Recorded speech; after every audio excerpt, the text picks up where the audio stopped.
So I want to build on that. Can you believe that? I'm going to build on that. I want to show a slide.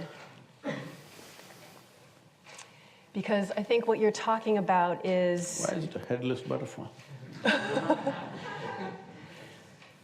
I think what I'm hearing you say is, how do we see what we don't see? I think that is the question. I think that's why we have such problems today. We see what we see, we don't know what we don't see. So I want you to look at this photo, this slide, and what do you see? What do we see?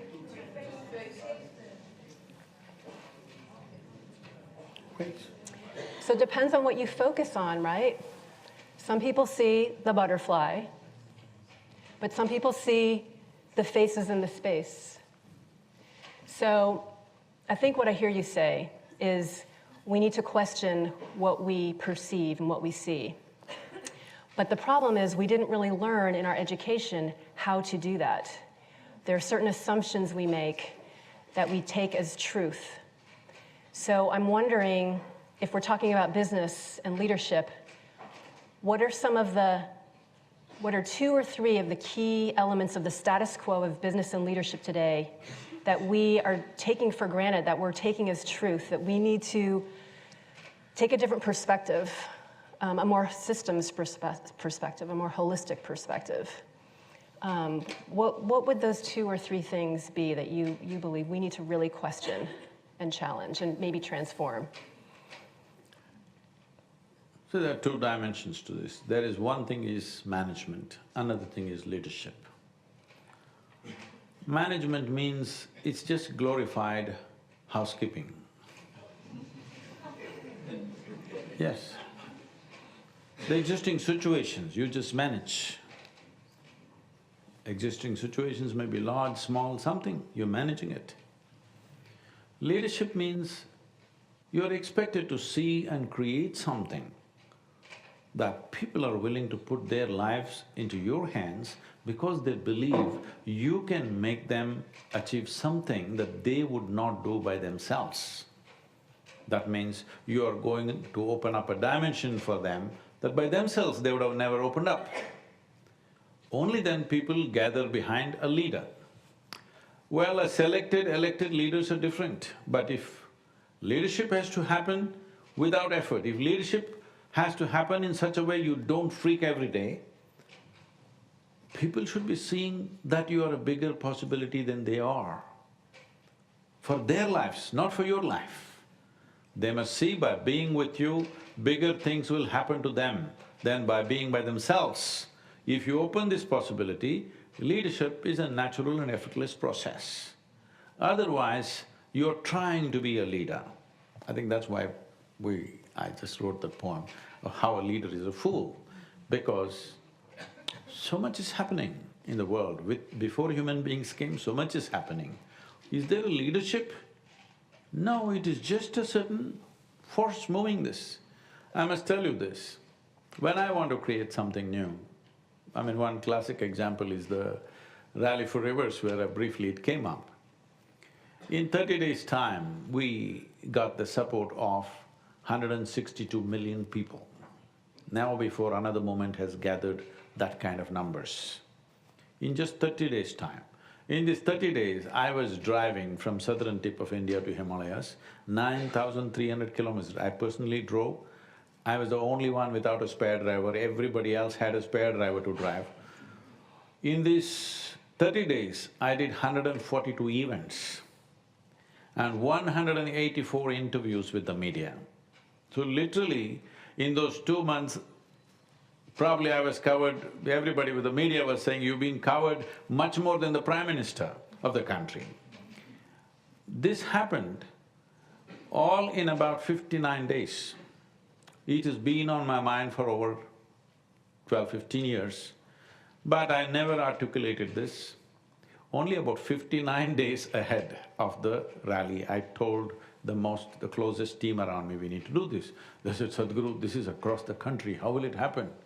In many of these places we don't have presence, we don't have volunteers, how will this happen? I said, see, everybody who consumes water must participate, that's how. This is not whether they are doing yoga or no yoga, I don't care.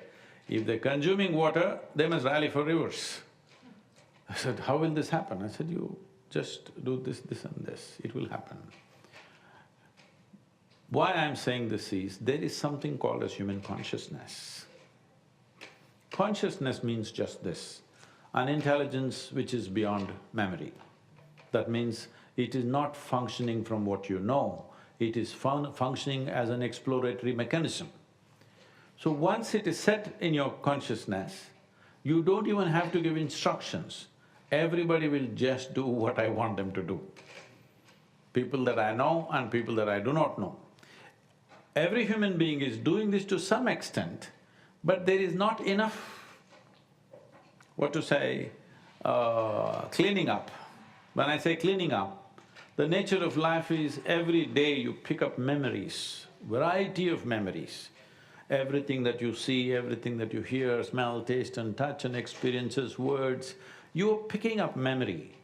To stay clear of that memory, to be able to keep the memory sack aside, that is, your hand is not always dipped in the memory sack, just if you do this one thing, for which there are many processes that one can learn. If you just do this one thing, if you know how to sit here without being a man, without being a woman, without being an Indian, without being an American, you just sit here as a throbbing piece of life, you will see your ability to do life becomes absolutely effortless. Because you don't have to do life, you are life, aren't you? Hello? Hello? Are you life? If you are life, what is the difficulty of being life? Only that which is not life, if it has to pretend to be life, then it's very difficult. If you have to make a dead man walk, it's very difficult. Living, what's the problem? But no, living is the biggest problem. Everything is a problem. Toddlers have diaper problems and adolescents have hormone problems, midlife is crisis, old age is horrible. Tell me, when is it good? This is not because there is a problem with life. This is a problem of you not being able to handle your own intelligence. If you had the brain of an earthworm, you would be very peaceful and wonderful. Your own cerebral capabilities you're not able to handle, that's all the whole problem is. You know, you've heard of… you know about… you're in California, so you go by Darwin's theory of evolution, right? Hello? No, because our center is in Tennessee, so I'm just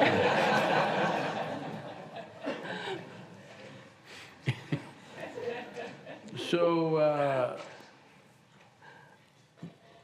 when you were a monkey, you did not desire to become a human being. It just happened. Nature pushes you on. This is very beautifully expressed by the first yogi. You saw his image, Adiyogi. When he was asked about these aspects, he said, the most significant aspect of being human is that for the first time of all the various levels of life that is there, for the first time, your evolution is in your hands. Whether you want to evolve forward, backward, what pace you want to evolve in, this is in your hands. This is the most significant thing that's been ever said about a human being, that your evolution is in your hands. If you want to evolve, become godlike right now, it is possible. You want to become a brute, that is also possible. Possible or no? Every day people are displaying both, isn't it? Yes or no? Every day people are displaying both. When your evolution is in your hands, then it's a tremendous responsibility. When you were a monkey, you didn't have these problems because nature was cutting your tail. Piece by piece, whichever way it went, all right? When nature was doing these things for you, it was okay. But now it's in your hands, it's a tremendous privilege. All the human problem is just this, because human life is such a big possibility, that's the problem. When there is a possibility and if you do not harness that possibility, that becomes your biggest problem. This is all the problem of humanity is. If there is no possibility, you have no problem. Suppose we remove half your brain, You will see there's really no problem with you, you're peaceful and fantastic. But no possibilities, that's all. So tell us what we do then. Tell us what we do then.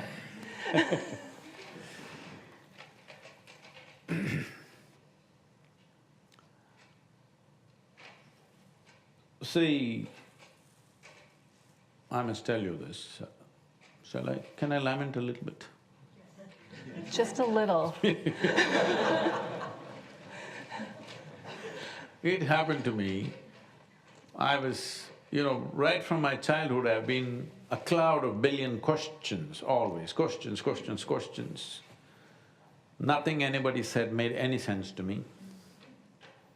The religious people, the political people, sensible parents, but still it didn't make sense to me. Because their sense is mortgaged to something. When you mortgage your sense to something, you are righteously senseless. Yes. Sense should not be mortgaged to anything, only then sense is true sense, isn't it? If it's mortgaged to your gender, your family, your race, your religion, your nationality, your sense is the most senseless thing, but you believe you're sensible. So, the significant aspect is just this.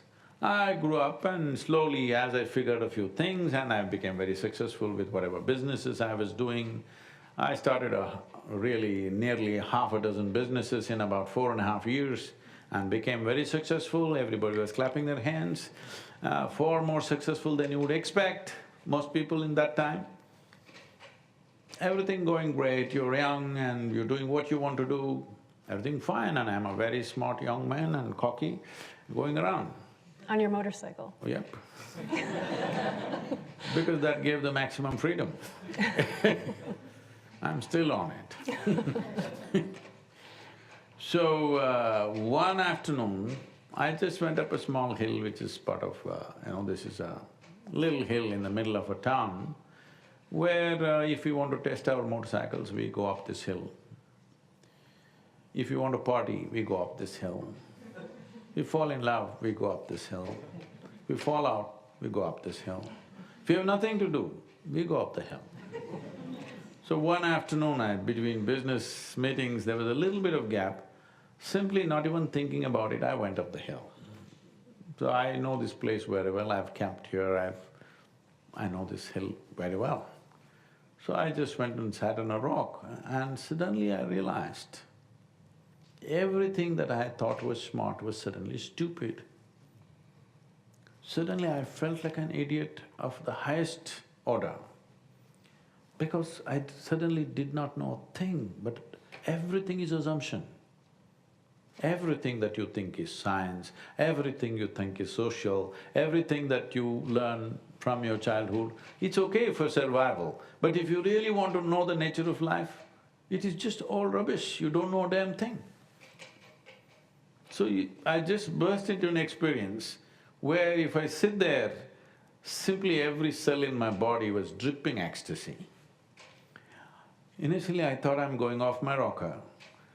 Then I saw if I simply sit without messing, without dipping myself into my psychological process, everything is just absolutely fantastic and ecstatic. About 6 weeks later, I decided, I made a plan that in 2.5 years' time, I will make the whole world ecstatic. At that time, the population was 5.6 billion people. I really made a plan, in 2.5 years' time I can do because there's nothing needed. If people just learn to sit here, they will become ecstatic. If they just don't mess with the nonsense they've gathered in their head, everybody can live here ecstatically. But see, 38 years. Because people are committed to their miseries. People are… you will be surprised how deeply committed they are to their miseries. They think it is giving them some profoundness. Yes? Because their joy has never been so profound, their love has never been so profound, their peacefulness has never been so profound, only pain is profound. And there is a draw within every human being knowingly or unknowingly, they're always aspiring that something profound should happen to them. They will fall in love, they will drink alcohol, they will take a drug, they will jump off a mountain, they'll do all kinds of things. Why? Something profound should happen, isn't it? Hello? A larger slice of life should happen to me. That's all the effort is. The man who is going to the temple and the man who's going to the bar, they're seeking the same thing. One thinks it's in the bottle, another thinks it's in the heaven. Same desire or no? Fundamentally same desire. The question is only, is it working or not working? Everything seems to work in a limited way, but next day you have a hangover of both kinds, you know This gives one kind of hangover, that gives another kind of hangover. The essential thing is just this, human experience is entirely generated from within you. Is that so? Yes. Your joy and misery can only happen within you, isn't it so? Did you ever experience joy out here? Of course, especially in the universities, it's being told love is in the air, all right? No, whether love happened or hate happened, joy happened or misery happened, agony happened or ecstasy happened, pain happened or pleasure happened, it happened only within you. Human experience can only come from within you, isn't it? So if you're talking about business, this means in some way, if you're talking about business, leadership, what it means is, in some way you want to manage and lead, let's say 1,000 minds. But first question is your bloody mind taking instructions from you? Hello? If your mind was taking instructions from you, if your thought and your emotion was just the way you want it right now, would you be blissed out or miserable? See, you may give this many names, like Erika was saying, I was stressed out. You call it stress, you call it tension, you call it anxiety, you call it misery, you call it madness. Essentially, it's just this, your intelligence is turned against you, that's all. Yes or no? Hello? Your intelligence is turned against you. The problem right now is, we are out to conquer the world. When your own faculties don't take instructions from you, how the hell are you going to conquer anything? If you conquer, you will make a mess out of it. Whatever we have touched on this planet, we've made a mess out of it, haven't we? Hello? Whatever we thought we conquered, we've made quite a mess out of it, isn't it? Only that which you could not conquer is still doing good. It could be your spouse, it could be your children You could not conquer them, so they're doing good. The moment you conquer them, they're finished, isn't it? So you're gonna take us all to that mountain? It's not on a particular rock. It is just this. We are… When you're in school, you're opening up frogs and cockroaches and looking what's in them. If there was little bit in our education to turn inward and look what's within me, this entire thing would change. It's almost like we are not interested in human beings. If I look at the education system, I think it looks like this was structured by people who have no interest in the human being. They're interested in everything else in the universe except the human being. But right now, you must understand, you know the universe only the way it happens within you, you don't know any other way, isn't it? Well, science is proving to you in many ways that universe is not the way you think it is. It's not the way you see it with these eyes, isn't it so? Hello? In 1,000 different ways, we even thought the earth was flat. It took a long time to realize it's round, because it's not the way you see it. So, right now, this investment on the individual human being has not been made by education systems. If it doesn't happen at kindergarten, at least in a business school, I feel we should do that. We must invest. Why I'm particularly interested in business, why I'm spending last 20 years a lot of time with business leaders, top business leaders in the world and in all the business schools across the world, is just this. See, there was a time, 500 years ago if you look back, the religious leadership was the most powerful and influential leadership in the world. Then as the military machines got built up, the military leadership became the most significant leadership on the planet. When the democratic process came in the last 100 to 150 years, democratically elected leaders became the most significant and influential leaders. But a time has come, especially in the next 15 to 25 years, you will see it is the economic or the business leaders who will decide everything. Well, today, I know this is not a thing to speak in California, but a businessman has become your president without any political background. Yes? We always thought a politician means at least he must be a lawyer, he must understand the constitution, he must be this and that. Nothing, just running a real estate business and he becomes the prime minister, the president, all right? Because this is… anyway the world is moving in this direction that it is the business which will decide the future of this planet. So it is very important business becomes a sensible process, not a destructive process. Right now, there is an albatross around the business leaders that they are only for their own personal profit, they don't care a damn about humanity. This albatross has to get off, this tag has to go. We have to show business leaders are visionary in their approach. Business leaders are concerned about the well-being of this planet and the humanity and everything. This needs to be established. For this, something of that dimension needs to happen in our education, otherwise it'll not happen.